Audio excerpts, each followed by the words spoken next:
Assalamualaikum warahmatullahi wabarakatuh. Waalaikumsalam warahmatullahi wabarakatuh. Pada pagi hari ini saya akan melakukan percakapan praobservasi kelas bersama Ibu Siti Umi Hasanah yang mengampu mata pelajaran konsentrasi desain komunikasi visual atau DKV.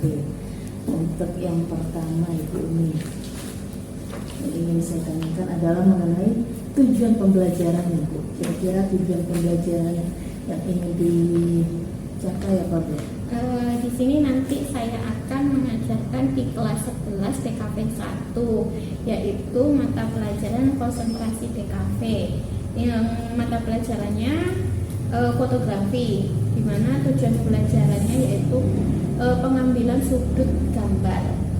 Yang tujuannya bagaimana nanti siswa dapat memahami berbagai macam sudut pengambilan gambar dan bagaimana cara pengambilan gambar yang baik.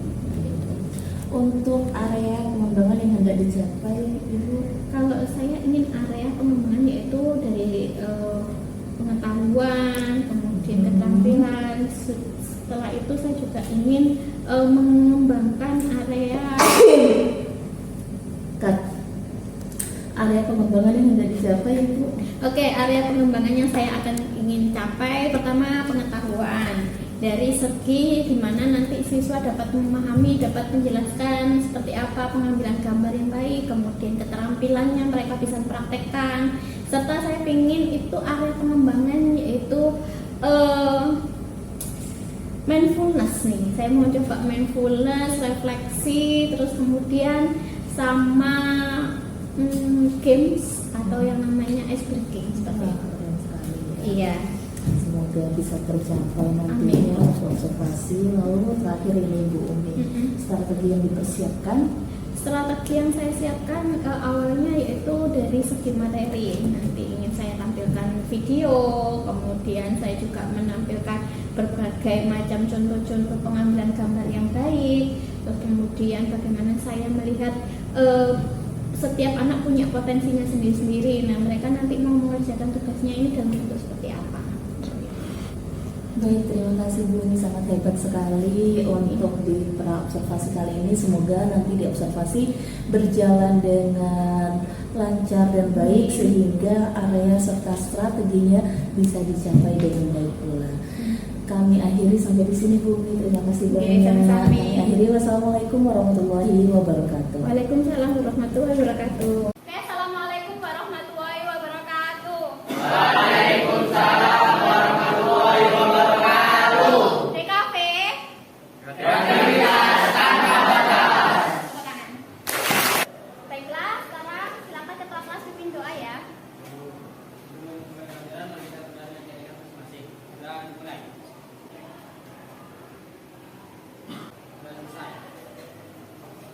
Oke, terima kasih atas doanya ketua kelas. Baiklah, hari ini saya akan mau mengabsen terlebih dahulu siapa yang tidak masuk. Silakan dilihat kanan kirinya siapa yang tidak masuk hari ini. Bintang, kemana bintang? Oke, aku melihat kesiapan kalian dulu. Sudah bawa bolpen? Baiklah, motivasi pagi hari ini kalian harus selalu jaga kesehatan ya. Dan Bumi mau menyampaikan kalian kan suka hobi foto nih. Hati-hati dalam berfoto, hati-hati dalam post fotonya karena sekarang benar-benar kalian ketika foto yang tidak baik kalian upload di sosial media akan berdampak buruk kepada kalian. Baiklah, dalam kehidupan sehari-hari pasti apa sih foto itu fungsinya ada yang Saya Bu, ya Ferdiansyah silakan. untuk dokumentasi dan mengenang masa lalu. Ya, foto bisa digunakan untuk dokumentasi ya, untuk memori, untuk kenangan. Terus apa lagi? Pendidikan. Paham? Kemarin kita belajar tentang ukuran bidang pandang. Masih ingat apa fungsinya ukuran bidang pandang? Siapa? Ya, Anin. Ya, Anin. Untuk membuat foto lebih menarik dan setiap ukuran bidang pasti berbeda-beda dan memiliki arti tersendiri. Ya, tepuk tangan untuk Anin. Ukuran bidang pandang kita menjadi foto itu menjadi menarik. Terus kemudian jelas ukurannya, jelas penampilannya seperti apa tampilan di fotonya itu. Paham anak-anak? Baiklah, pembelajaran gambar ya. Dimana nanti kita belajar untuk menganalisis tujuan sudut pengambilan gambar, kemudian menguraikan macam-macam sudut pengambilan gambar. Itu ada apa saja? Bird, eye, terus kemudian low angle, itu yang akan kalian belajar dengan kelompoknya. Oke, silakan kalian berkumpul dengan kelompoknya masing-masing. Silakan, kemarin sudah saya bagikan. Ayo, kumpul sama kelompoknya. Silakan jaga kelas membagikan LKPD-nya ya. Tolong dibagikan ke teman-temanku ya. Oke. Setiap kelompok akan mendapatkan LKPD-nya masing-masing. Kelompok sudah mendapatkan LKPD-nya? Nah, silakan kamu buka HP kalian. Di situ tadi sudah saya kirim link tentang flipbook. Literasi untuk membaca kalian tentang materi hari ini tentang sudut pengambilan gambar. Di situ kamu silakan dibaca kemudian diskusikan dengan teman-temannya ya. Oke. Baiklah, dari buku tersebut informasi apa yang kamu dapat? Saya Bu, Ya, Iqbal. terdapat 5 jenis pengambilan gambar. Ya, sudah. Baiklah, dari sudut pengambilan gambar, fungsinya mana yang sering kamu gunakan? Iya, Francisca. Sudut pengambilan gambar juga bisa untuk foto selfie. Iya, betul sekali. Untuk selfie biasanya rata-rata menggunakan high. Baiklah, di LKPD kalian sudah mendapatkan semua ya? Ya Bu. Di sini silakan kamu kerjakan, diskusikan dengan kelompoknya masing-masing. Ada berapa pertanyaan itu? 5. Ada 4 pertanyaan, ya kan? Yang nomor 1 itu kamu bisa jelaskan seperti apa fungsi dari sudut pengambilan gambar. Kemudian di pertanyaan yang nomor 2 itu ada kolom, ya, sudut pengambilan gambar. Kamu jelaskan. Setiap kelompok sudah ada tempatnya masing-masing untuk mengerjakannya ya. Next ada gambar, kamu jelaskan. Ini gambarnya tentang sudut apa, tentang pengambilannya seperti apa. Gitu. Paham? Pengerjaannya waktunya adalah 20 menit. Setiap anak nanti akan presentasi. Setiap kelompok presentasi waktunya 5 menit. Paham? Sudah. Silakan kalian diskusikan dengan teman-teman kalian. Baiklah, dari LKPD ada yang ditanyakan sampai sini? Ya, Titik. Ya, silakan. Tidak masalah kamu lihat internet, yang penting dibaca dulu sumbernya. Terus kemudian kamu seleksi dan kamu diskusikan dengan kelompokku ya. Ya, Bu. Ya. Baik, sudah, silakan dikerjakan. Diskusikan. Mulai dari sekarang.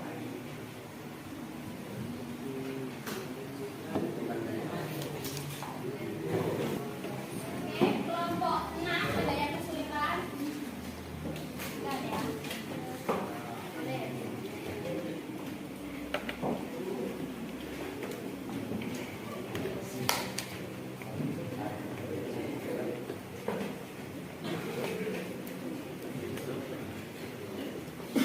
Ada yang kesulitan?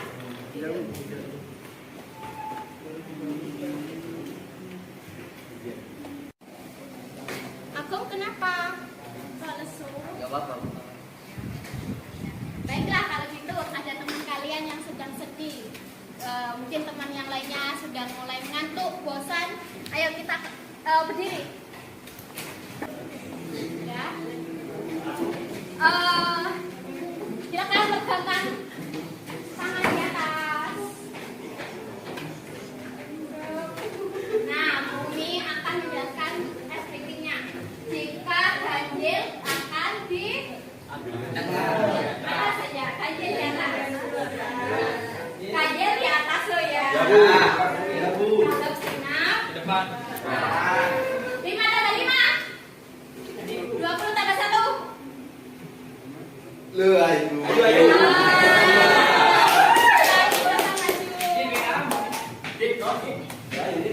Baiklah, tadi Ayu kurang konsentrasi. Sekarang Ayu bernyanyi.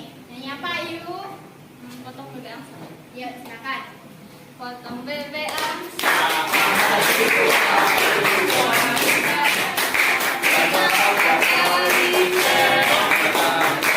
Bagaimana? Apakah kalian sudah semangat? Sudah, Bu.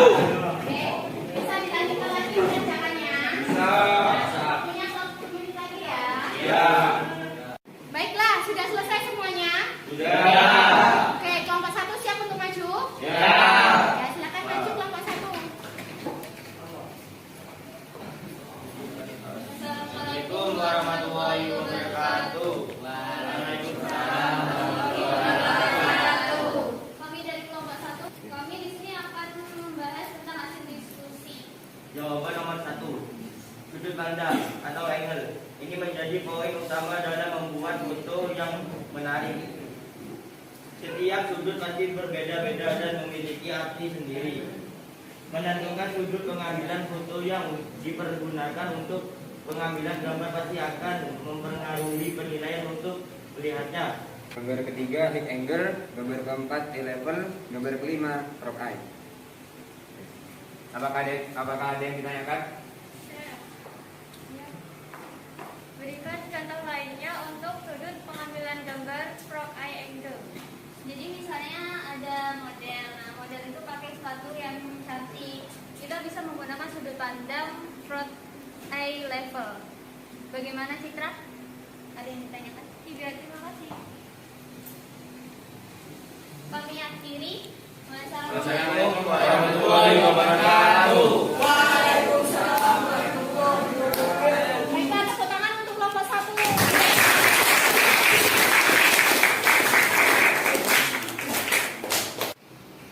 Oke, baiklah tadi dari kelompok 1 pertanyaan dari kita tentang contoh dari frog angle. Benar.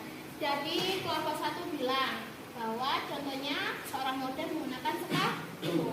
Ya, frog angle bisa melihatkan hasil pengambilan gambar dari bawah sejajar dengan lantai. Contohnya mungkin sepatunya bagus atau sepatunya sudah usang, menandakan seperti itu ya. Paham yang lainnya? Paham. Oke, kelompok 1 dan kelompok 6 sudah presentasi semua ya? Ya. Dari sampai sini ada yang ditanyakan? Ya. Baiklah, mari kita simpulkan untuk pembelajaran hari ini. Siapa yang mau menyimpulkan pembelajaran hari ini? Kita belajar apa? Ya, Esa, maka belajar apa kita hari ini? Hari ini kita belajar low angle, high angle, normal angle, bird view angle, dan frog eye angle. Ya, tepuk tangan untuk Esa.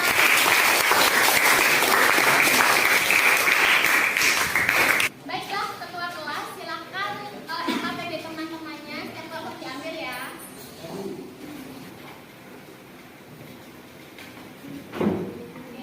Nah, hari ini kita sudah belajar ada 5 sudut pengambilan gambar.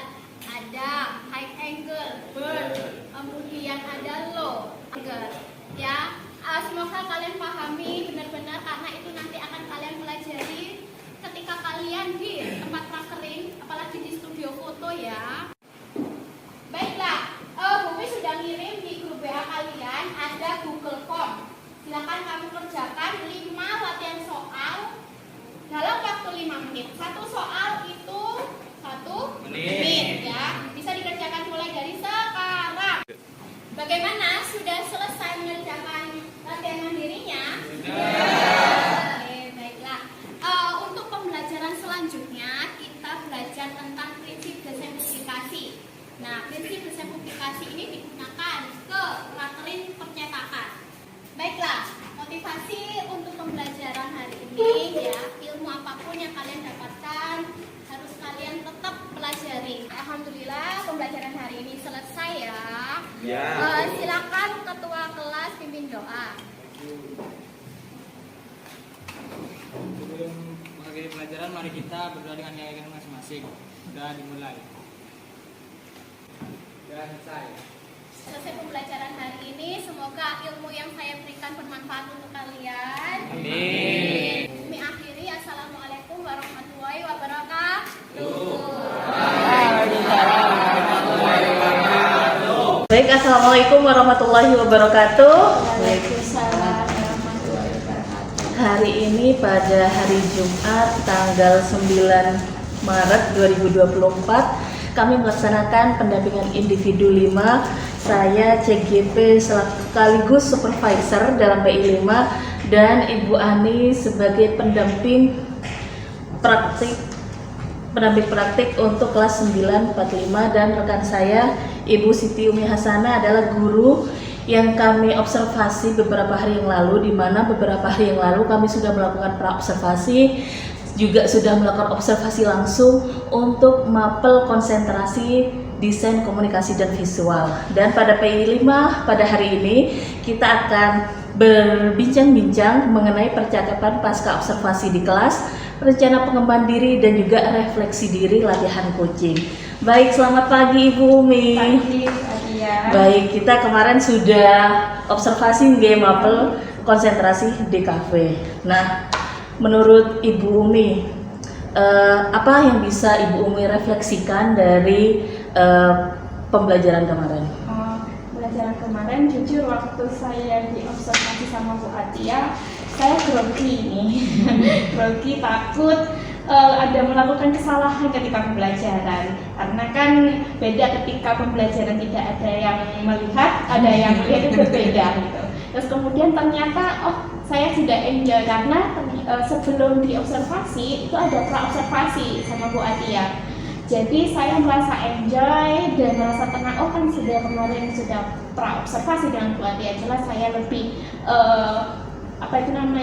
lebih siap dan anak-anak juga lebih bahagia jelasnya. Ada yang dampingi, ada yang melihat, jadi mereka lebih semangat lagi seperti itu. Baik, terima kasih Bu Umi. Untuk selanjutnya nih Bu Umi, masih ingat gak Bu Umi mengenai apa saja sih yang kita bicarakan untuk di pembelajaran kemarin yang perlu menjadi catatan dalam konsentrasi DKV?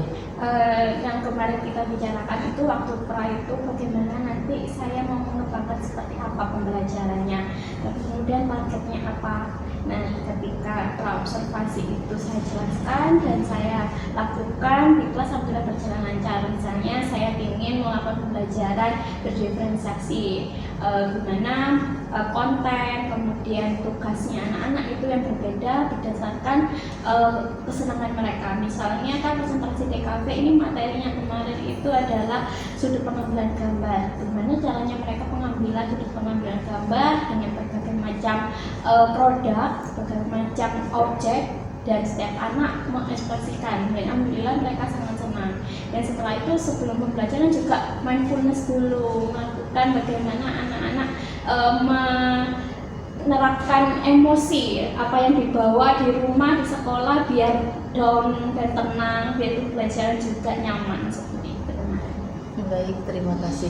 Untuk kedepannya Bu Umi, mengenai dari pra, juga pada Pak observasi juga, apa yang akan diperbaiki untuk kedepannya, rencana tindak lanjutnya? Untuk tindakan lanjutnya yaitu saya mungkin bagaimana caranya mengelompokkan anak-anak tugasnya. Kemarin kan sempat individu, sesuai dengan bakatnya, sesuai dengan sukaannya dan nyamannya anak-anak untuk mengerjakan tugas. Kalau saya ingin bagaimana mereka nanti kedepannya berkelompok ini biar sesuai, biar nyaman, karena kan berbagai macam karakter dijadikan satu kelompok itu ada gesekan, itu yang masih saya harus menerapkan bagaimana pendekatannya di depannya. Baik, terima kasih Bu Umi.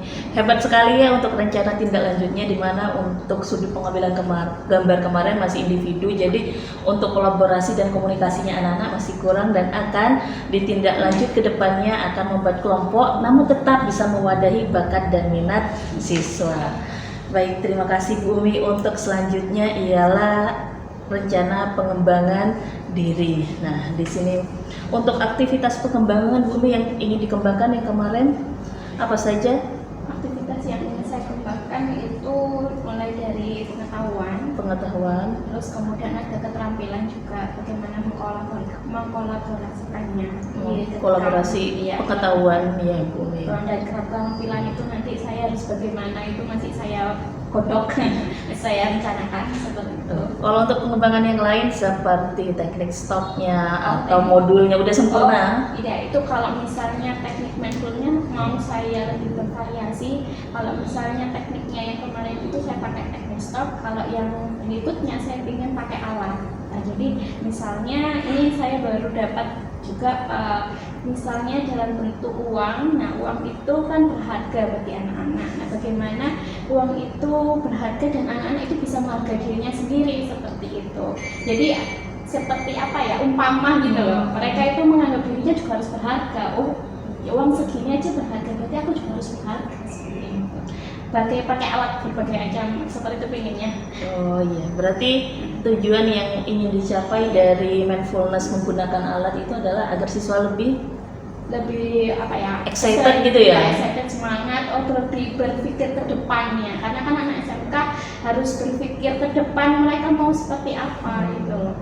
Dan kemudian sama modulnya mau saya perbaiki lagi, dievaluasi. Evaluasinya dalam modul pembelajaran. Baik.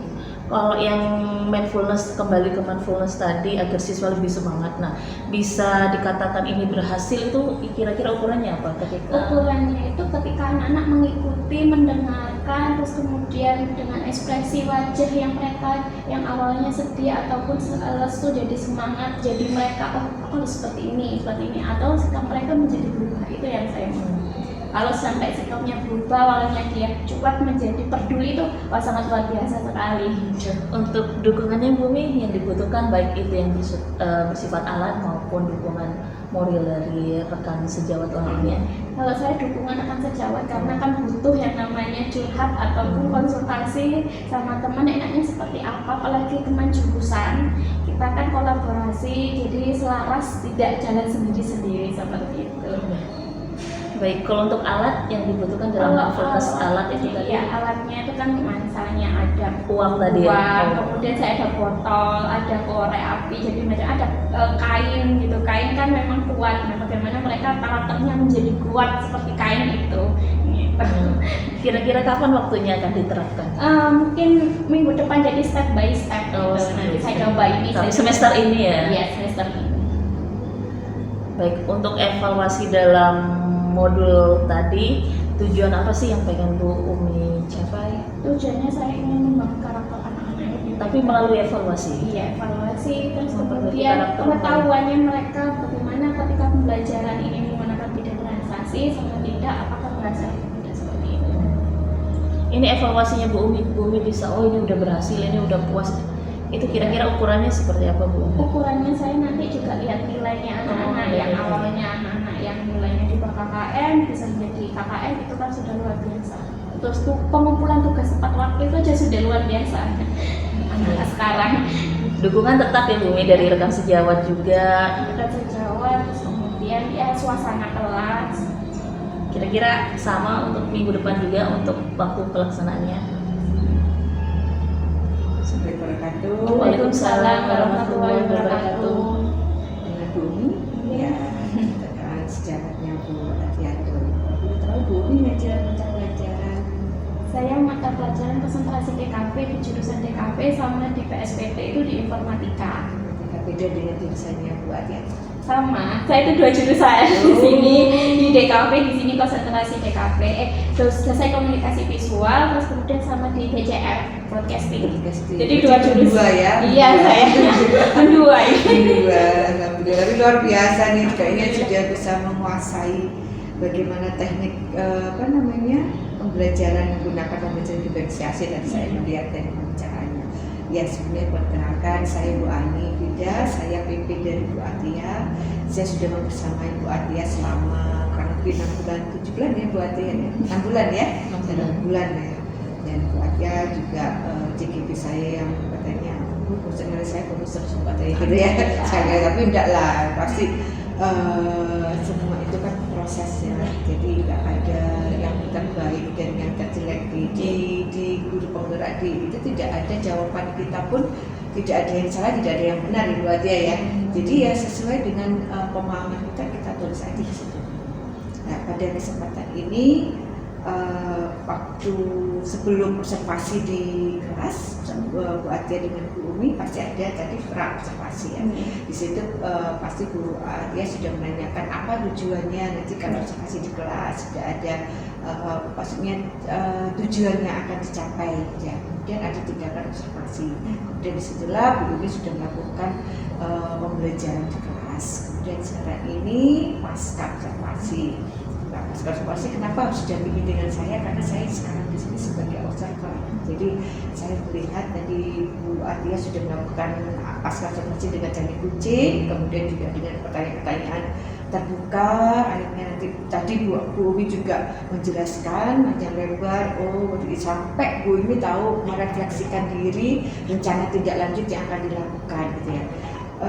Secara garis besar sudah bagus Bu, maksudnya sudah tertata, runtut banget gitu ya, dari perasaannya Bu Umi yang tadi katanya dredeg gitu ya waktu di observasi, tapi sudah sebelum itu sudah ada pra observasi, dari situ berarti sudah ada gambaran di Umi, nanti saya Bu Umi akan melakukan observasi di kelas ini tujuannya seperti ini, dan pasti sudah membuat modul aja dan lain-lain, dan sudah pastinya sudah Bu Atia sudah pernah melakukan pembelajaran diferensiasi, dan Bu Umi mungkin sudah pernah melihat ya waktu itu. Jadi sudah mendiseminasi lah istilahnya Bu Atia ya, juga Bu Umi waktu itu. Sekarang baru Bu Umi mengimplementasikan itu. Jadi kalau tadi Bu bilang dredeg, ya itu wajar lah Bu ya. Tapi kan sudah ada gambaran jadi diferensiasi seperti ada macam-macam, ada yang konten, konteks dan lain-lain. Tadi juga disinggung oleh Bu Umi pembelajaran diferensiasinya yaitu tadi berdasarkan konten ya. Sebenarnya tadi ada tugas-tugas tadi ya, itu juga bisa masuk ke pembelajaran diferensiasi produk Bu. Jadi produknya itu sudah sesuai dengan gaya belajar ya, tadi sesuai dengan ini kesenangannya anak-anak, kalau itu berarti sudah sesuai dengan gaya belajarnya anak-anak. Terus kemudian yang jadi fokus di sini observasinya Bu Umi adalah untuk meningkatkan kolaborasi siswanya. Jadi masih ada siswa yang masih kurang kerjasamanya, karena tadi Bu Umi juga merefleksi karena saya masih belum mengelompokkan anak-anak sesuai dengan gaya belajarnya anak-anak gitu ya. Jadi tadi Bu Umi sudah merefleksi, berarti saya kedepannya saya harus mengelompokkan dengan gaya belajar. Itu sudah Bu Atia sudah melakukan kucing, akhirnya Bu Umi sudah menemukan solusinya sendiri gitu ya Bu Atia ya. Itu dari saya Bu. Kemudian tadi ada area pengembangan yang harus dikembangkan dalam diri ini ya. Yaitu tentang pengetahuan. Jadi kalau saya bilang pengetahuan bukan pengetahuan masalah materi kontennya, tapi bagaimana kita untuk mendesain media pembelajaran kita, modul pembelajaran kita seperti itu ya kayaknya. Kalau materi itu kan sudah berpuluh-puluh tahun jadi guru pasti sudah kadang di luar kepala materi ya gitu ya. Tinggal membuat modul pembelajaran yang keluar variatif itu aja mungkin ya. Kalau saya memahaminya seperti itu. Kemudian tadi juga melakukan tadi mindfulness itu juga tadi saya catat ini luar biasa ini. Jadi siapapun maksudnya Bu Umi, baik Bu Atia sebagai supervisor, saya sebagai observer itu bukan orang yang pintar segalanya, sudah ahli expert di hal itu. Jadi ketika saya seperti ini akhirnya saya dapat ilmu baru. Ya. Berarti mindfulness itu bisa menggunakan media tadi ya, katanya bisa pakai mata uang, bisa kain, itu saya catetin semua. Itu jadi di sini tuh kita sharing, tidak ada yang menggurui gitu ya buat dia ya. Jadi sharing di situ. Kemudian itu yang saya jadi note saya di situ itu bisa kadang-kadang anak itu mindfulness itu nggak harus time stop, tidak harus ice breaking, tapi benar dia benda itu ternyata bermanfaat ataupun ada nilainya berharga, kenapa tidak digunakan pada dirinya atau nanti ke depannya. Itu saya catat di situ. Karena anak-anak SMK itu mintanya yang real gitu yang langsung berkenaan pada siswa. Jadi nggak namanya yang berkaitan dengan kehidupannya anak-anak gitu. Kalau kita ngomong panjang lebar tapi tidak mengena pada murid ya seperti angin lalu gitu ya. Tapi kalau benar iya ya pasti muncullah kesadaran dalam diri anak-anak. Makanya ada mindfulness istilahnya ya. Terus ukuran keberhasilan tadi Bu Umi juga bilang dari nilai ya, memang kita tidak bisa lepas dari nilai ya, tapi harus ada satu mungkin yang saya tambahkan itu di setiap akhir pembelajaran buatlah refleksi. Oke, refleksi. Ya. Jadi bukan hanya nilai, tapi di situ bisa dengan perasaan anak-anak. Gimana anak? Oh saya senang Bu tadi seru Bu atau apa? Tapi pasti ada anak yang biasa aja Bu, males Bu, apa jenuh itu pasti ada lah. Itu salah satu ukuran keberhasilan. Nah, jadi refleksinya itu bukan kita terpacu dari nilai angka gitu ya, tapi perasaan anak kita harus gali gitu ya. Apa yang membuat kamu tuh kenapa jenuh nggak mengikuti pembelajaran Ibu Umi? Kenapa kamu merasa capek? Kenapa kamu merasa jenuh? Kenapa kamu bahagia? Kenapa itu harus kita gali lagi gitu. Yang hampir saya makasih. Iya, Saya dapat pencerahan. Jadi itulah ukuran keberhasilan kita, mengukur kita sudah benar nggak ya cara kita untuk mengajar, benar nggak ya kita memfasilitasi anak-anak untuk mempelajari suatu materi gitu ya, bukan hanya berdasarkan angka tapi dari situ perasaan anak. Itu saja Bu Umi, garis besarnya sudah luar biasa, sudah lengkap, tadi ada diferensiasi, kemudian ada mindfulness, sudah lengkap Bu Umi. Kemudian ya itu tadi yang mindfulness itu yang baru saya kebayang menggunakan, itu juga harus ini ya. Mungkin ya itu tadi rencana pengembangan diri di mendesain model pembelajarannya dengan asesmennya mungkin ya. Jadi kalau penilaian itu bukan harus dengan angka, tapi banyak dengan cara. Yang belakangnya ini, yang refleksi ini, yang mau saya. Betul, itu dia. Itu saja Bu Umi, terima kasih atas waktunya Bu Atia. Saya selaku observer mungkin kurang lebihnya itu saya sampaikan. Terima kasih. Assalamualaikum warahmatullahi wabarakatuh. Waalaikumsalam warahmatullahi wabarakatuh. Saya sampaikan terima kasih banyak kepada Ibu Ane selaku PP saya dan juga observer dalam kegiatan PI 5 kali ini, dan rekan sejawat saya tercinta Ibu Siti Umi Hasanah karena sudah bersedia membersamai saya mulai dari pra observasi hingga pasca observasi. Saya Atiatul Mawaddah CGP Angkatan 9 Kabupaten Jember pamit undur diri dalam PI 5 kali ini. Wassalamualaikum warahmatullahi wabarakatuh. Waalaikumsalam.